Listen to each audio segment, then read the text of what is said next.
ग्रामीण अंचल से जुड़े हुए हैं। हमारे बच्चे एक ऐसे समाज से आते हैं जो आर्थिक स्थिति से गुजर रहे होते हैं। तो कक्षा कक्ष में कई बार आपने देखा होगा कि कुछ बच्चों के पास कॉपी नहीं है, कुछ बच्चों के पास पेन पेंसिल का अभाव है, और कुछ बच्चे ऐसे भी हैं जो विभागीय पुस्तकें दी हुई हैं उनको फाड़ देते हैं। कुछ बच्चे शरारती भी होते हैं जो आपने चार्ट चित्र आपने अपने विद्यालय परिसर में लगा रखे हैं, उसका भी तोड़फोड़ भी करते हैं। कुछ उससे पढ़कर सीखते भी हैं। माँ बाप इतने अवेयर नहीं हैं शिक्षा के प्रति। कई बार बच्चे क्लास में लेट आते हैं, माँ बाप उनसे घरेलू कार्य कराते हैं जिसकी वजह से वो लेट हो जाते हैं।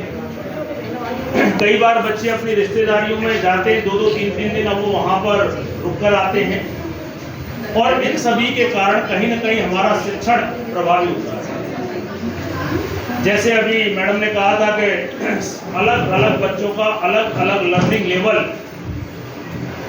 हो जाता है या होता है। अब मान लो एक बच्चा रोज आ रहा है और एक बच्चा 3 दिन की छुट्टी करके आ रहा है, सीधी सी बात है वहाँ पर लर्निंग गैप दोनों बच्चों में आ गई। तो लर्निंग गैप अलग अलग बच्चों में अलग अलग दिखाई देगा।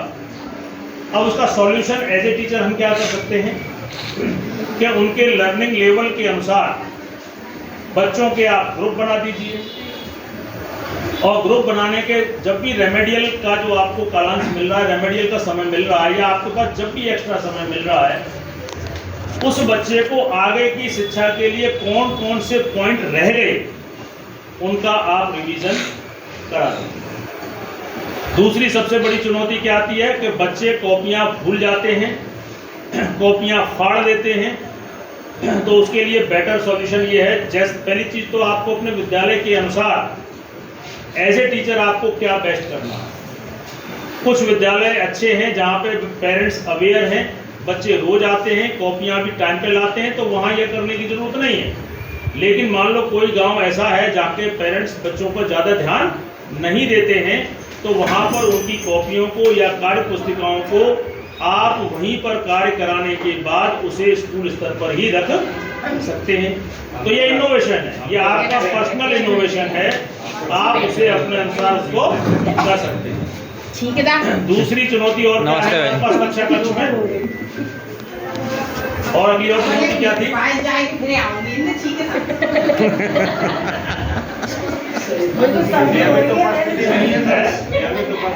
नियमित उपस्थिति। सर का कहना है कि रेगुलर बच्चे नहीं आते।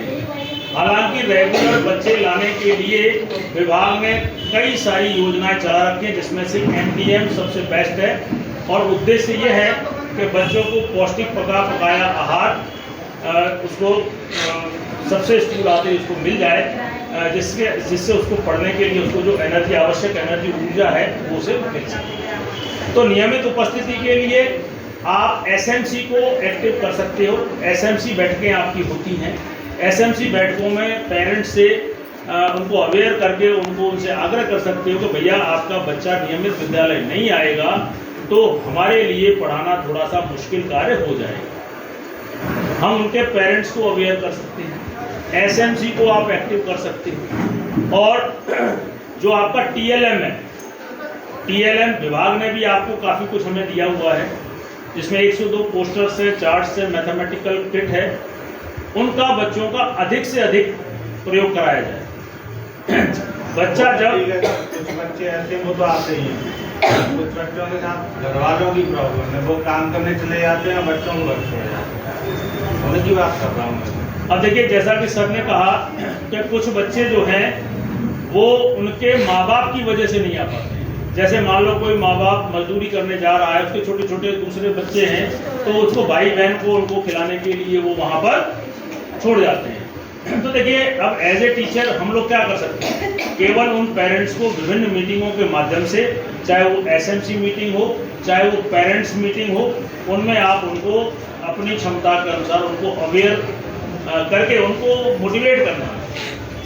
ठीक है ना, उसको मोटिवेट करिए कि भैया अगर बच्चा नहीं पढ़ पाएगा तो अभी तुम्हारी थोड़ी सी सुविधा के लिए, तुम अपने थोड़ा सा लालच कर रहे हो, थोड़ी सी सुविधा के लिए इस बच्चे का भविष्य आप क्यों खराब कर रहे हैं। जब मान लीजिए प्राइवेट स्कूलों में बच्चे इतना अच्छा पढ़ पा रहे हैं, वही सुविधा कमोवेश आपको हमारे गवर्नमेंट स्कूलों में पूरी लगभग मिल रही है, तो उसका आपको अधिक से अधिक